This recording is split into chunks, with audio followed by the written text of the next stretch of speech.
Hey, y'all, and thank you so much for tuning back into another segment here on Gems Podcast. With me in the hot seat today is my guest, Fabienne Fredrickson. And here's a little bit more about Fabienne. She is a beloved mentor to thousands of women in business. As founder of the Leverage Business Program, Fabienne has reverse engineered how she scaled her business to several million annually while remaining powerfully feminine. Her book, The Leverage Business, How You Can Go from Overwhelmed at six figures to seven figures and get your life back, is the definite roadmap showing women how to increase their income and impact with heart. And you can find more out by going to boldheart.com. So without further ado, please welcome the woman behind it all, Fabienne Fredrickson. Thanks, Genesis. Hello, everybody. My pleasure, Fabienne. And before we dive into leverage and really helping those women out there, but also we don't want to just focus on the women. We want to give the men some tools they can use. Yes, of course. This applies for everybody. I definitely want to allow the audience to connect with you on a personal level. And I do that with one or two things. So the first option is we could do an icebreaker up front, or we could play a rapid fire 10-question game. What are you in the mood for? I'm gonna let you decide. Okay, let's play a rapid fire. I think you could be quick on your toes. Okay, let's try. So question number one, what is a wild card factor about yourself that your audience, and definitely my audience, doesn't know about you? Well, I use leverage at work, but also in my kitchen. Question number two, dream vacation. Provence. Ooh. Question three, are you an Apple or Android user or hybrid? Apple. Question four, dream car or dream home? Dream home. What would your dream home look like? It's in the middle of the vineyards in Provence.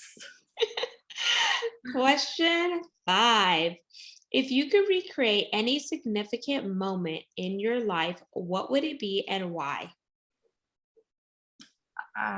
Just being with my family, my three kids, my wonderful husband. Any version of what that looks like is my favorite. Question six, you just hit the lottery and you have all this money. You're excited to spend it. However, there is a caveat. You must donate to 3 charities of your choice. What charities are you contributing to? I would continue to build schools in Africa. I would continue to donate to women's empowerment around the world. And I would continue to give microloans to women in developing countries so they can open up their own business. So it's more of the same. 7, are you a coffee or tea drinker or neither? Both, but especially espresso.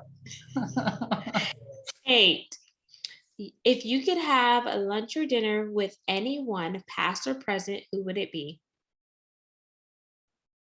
Oh, I would love to have lunch with Oprah, my best friend, but she doesn't even know it yet. 9, if you could go back in time and give your younger self a piece of advice, what would it be? You are worthy just as you are. And 10, here is our pass or play question, but here are the rules. If you pass, our rules are reversed and you get to ask me a question.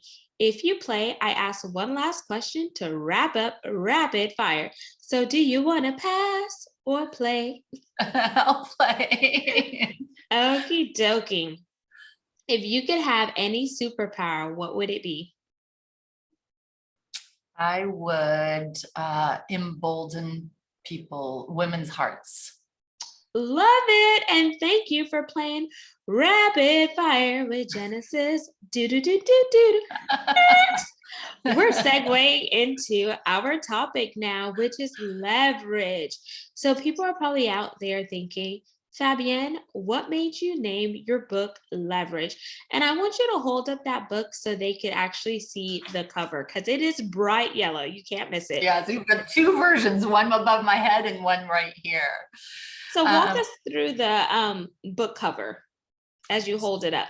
Oh, as I hold it up. Okay. The book cover is really about, people kept asking me, how did you get to a million and then several million a year in a feminine way? How did you do that with little kids?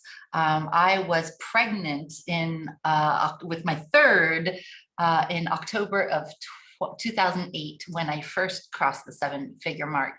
And how did I do that with little kids? People are always asking me that. And what I did was I reverse engineered the 8 steps that got me from being overwhelmed to having a life of freedom and impact. And it was all about leverage, Genesis. It was about leveraging a team, not just hiring a team, but how can I, as the business owner, do less better with the help of a team? How could I leverage systems and processes so that I could free myself from the day-to-day operations of my business and grow the business rapidly without being as involved?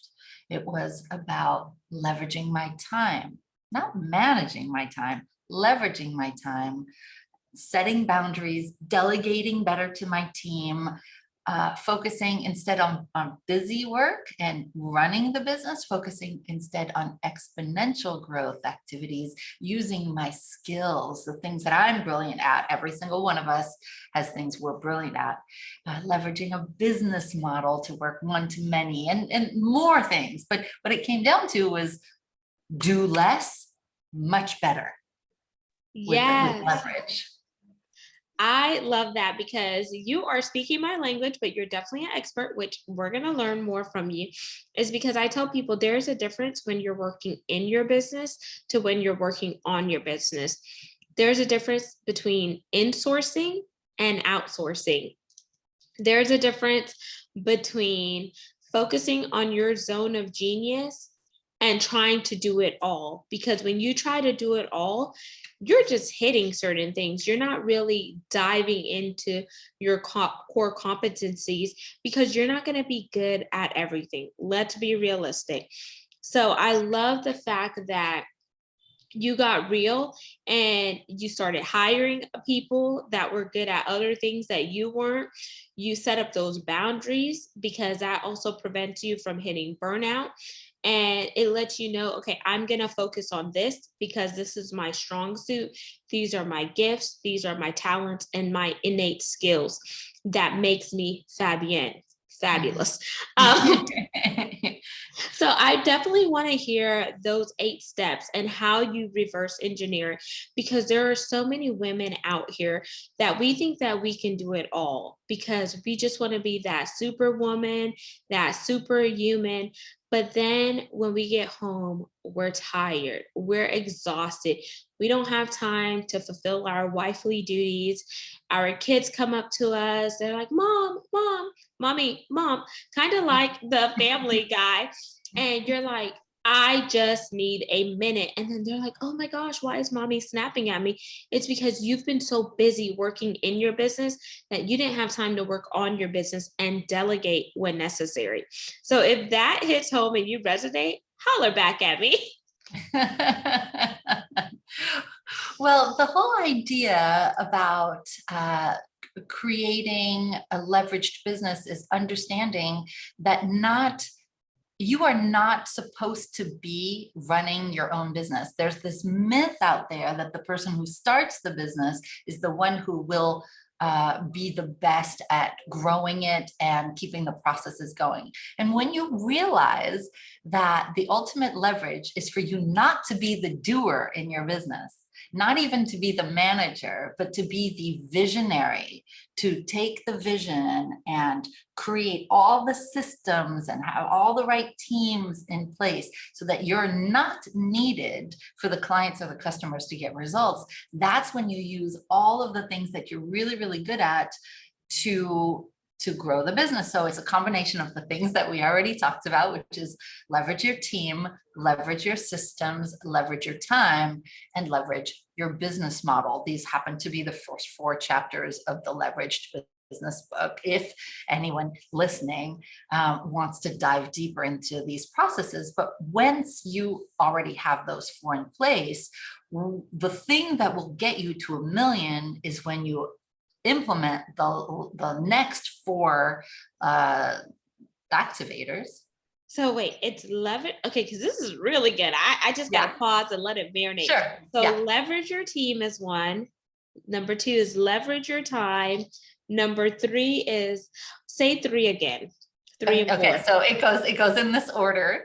And it's all on boldheart.com, by the way. If anybody wants to see the entire thing, you can go to boldheart.com, probably /programs or something like that. But here they are in order, okay? Leverage your team, leverage your systems, leverage your time, and leverage your business model. Ooh. And I'll explain why they're in this order, and then I'll tell you what the next 4 are, okay? First, you need the team. Once you have the team in place, they create the systems. They use the systems to run the business without you needing to be there. That gives you back your time, which then you leverage for ultimate growth. When you have the time, you've removed yourself from the day-to-day operations of your business, you can start thinking about how to set up a different business model. This is where you leverage a business model that has you do one-to-many as opposed to one-to-one, which means that you work less but make more. So in my case, I went from full capacity when it was just little Fabienne on the phone, business coaching with maximum of 30 clients. I was able to leverage my business model 10x to over 300 clients and sometimes thousands of customers per year, right? Which is why I've been able to work with tens of thousands of women over the last 20 years. So they all happen in chronological order and in logical order. And once you have a leveraged business model that doesn't require you, you can then go to the leverage activator number 5, which is leverage your marketing. Because you have this business model that can handle 10 times the number of clients or customers. Now you need to create omnipresent marketing that will get those people in the programs.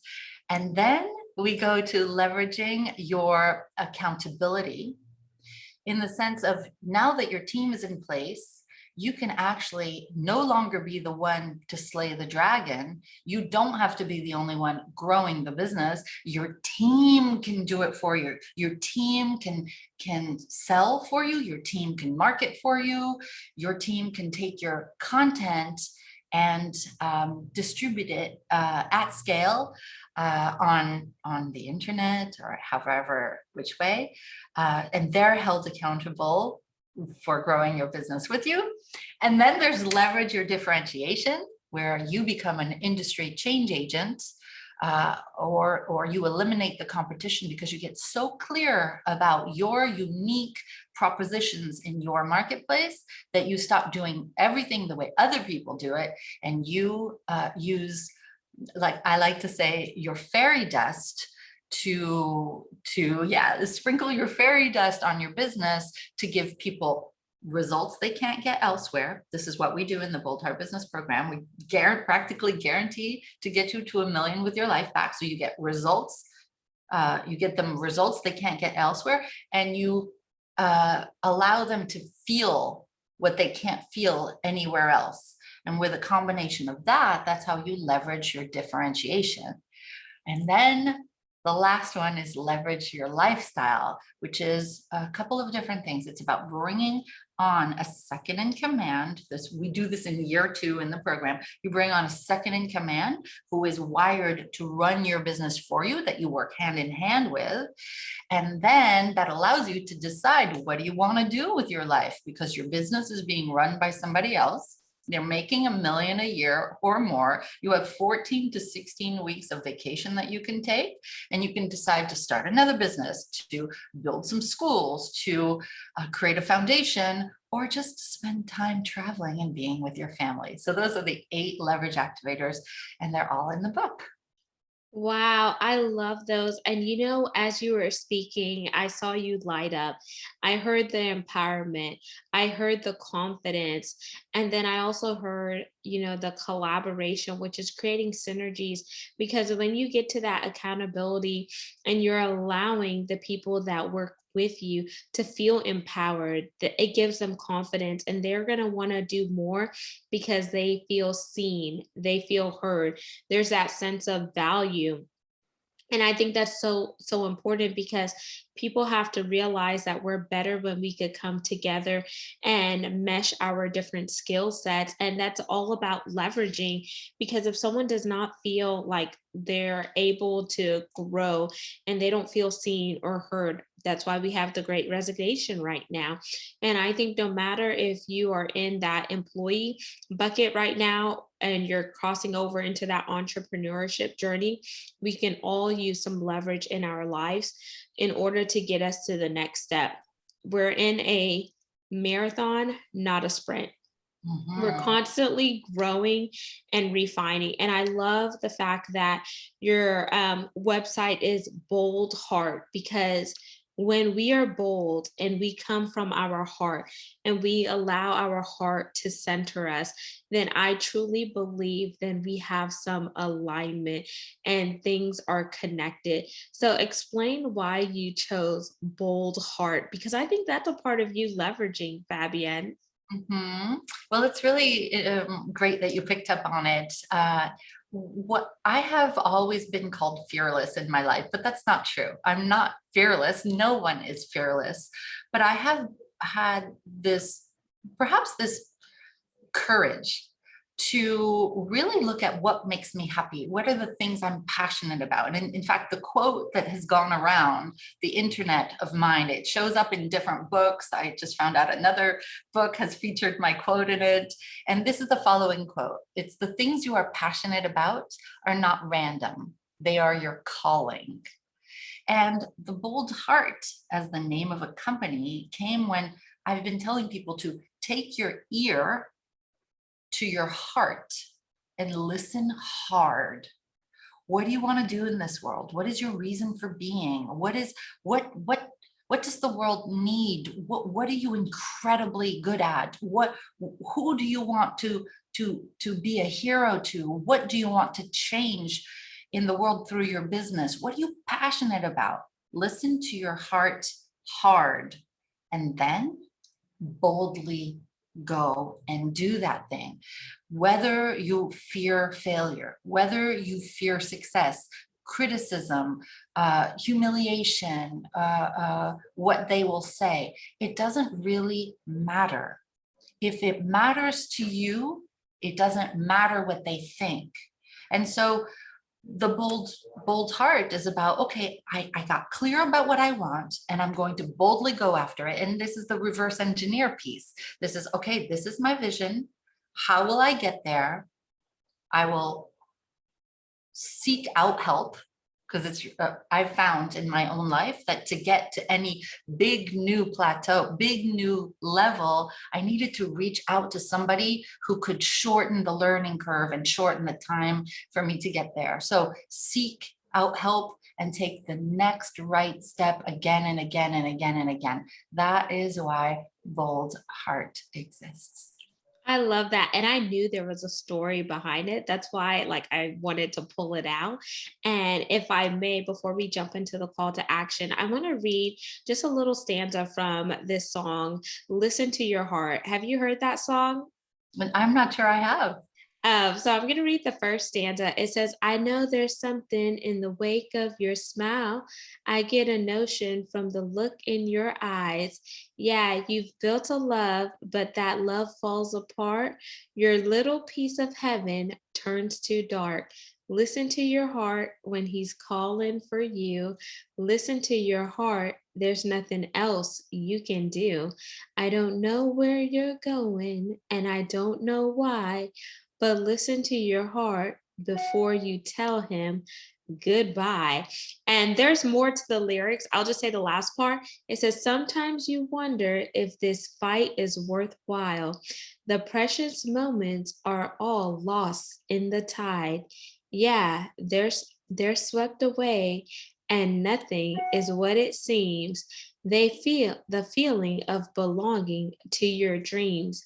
And the reason why I wanted to share that, Fabienne, is because that's what you did as a mompreneur, as an entrepreneur, and as a boss woman, or some of the younger people say a boss babe, is you listen to your heart, which is that intuition, which is that discernment. But how many times in life do we as women second guess ourselves because we allow imposter syndrome, self-doubt, and etc., and we don't listen to that still small voice and follow our gut, which is tying us to our nature and why we are here existing. So I really thought that meshed well with this segment. So I want to ask you, is there anything else you want to share that I may not have asked before we jump into the call to action? Well, I want to just pick up the thread where you left it, and one of the ways is to really listen to your heart, is to understand that there are two voices speaking to you at all times. There is the voice of the ego that doesn't want you to grow; it wants to keep you small and air quotes safe, and that's the voice that's very loud and who do you think you are, and you might fall flat on your face, and that's not for you, and all of that. That really loud voice is what I call the drunk monkey or the gremlin, right? Doesn't want you to grow or be happy. And then there's this really little soft benevolent voice underneath, but it's so hard to hear over the drunk monkey. But that little voice, if you're spiritual or you believe in your higher self or intuition, I know that that is the divine speaking to you, but it's ever so soft. And if you can make the differentiation between the loud voice that doesn't want good things for you and will talk you out of it, and that soft, barely perceptible voice that is guiding your thoughts and wants you to win, then you're going to create a life that you love, a business that you love. And that is a big part of what I teach in my business coaching program, because it works. I love it. And thank you so much for picking down what I laid down. So, Fabienne, I want you to leave the audience with your call to action for this segment. Thank you. Well, I think a great place to start is, if you want to find out more about what I do or learn more about the 8 leverage activators, is to go to boldheart.com, and you'll see that you can pick up a copy of the book there. You could get it on Amazon, but if you get it on the website, all you do is pay $2 in shipping. And, read the book if it speaks to you. You can also find the audio somewhere. And then go to the member success stories page, mostly just for you to feel inspired by video after video after video and testimony from literally hundreds and hundreds of people who have applied these steps and are now making in 1 month what they used to make in 1 year, and allow it to give you hope and have you realize that you can make twice as much working half the time. Yes, you can. Yes, you heard it. Yes, you can. Si se puede, as they say in the Cheetah Girls. And Fabienne, plug where you hang out primarily on social media. You can find me on Facebook, uh, Fabienne, just straight Fabienne. And you can find me on Instagram at Fabienne Fred, and of course on LinkedIn, but I communicate most often on Instagram. Amazing. And there you have it, listeners and viewers of GEMS podcast. Our special guest was Fabienne Fredrickson, and I'm going to spell her name for you. It's F as in fabulous, A as in alpha, B as in boy, I as in Isaac, E as in Edward, N as in Nancy, N as in no, E as in Elizabeth. Fabienne Fredrickson. All of her contact information will be in the show notes. Make sure you like, comment, and subscribe. You could also see all things video content by heading on over to our YouTube channel, which is at Gems with Genesis Amaris Kemp. And lastly, but not least, I want to thank each one of you for tuning in on a consistent basis to support my subject matter experts that I bring on, as well as the mission to educate, inspire, and motivate while we weave in diversity, equity, inclusion, and belonging, because it takes all of us to really create synergies and make this world a better place. We are better when we stand united. And until next time, peace, love, and lots of blessings. Have yourself an amazing day.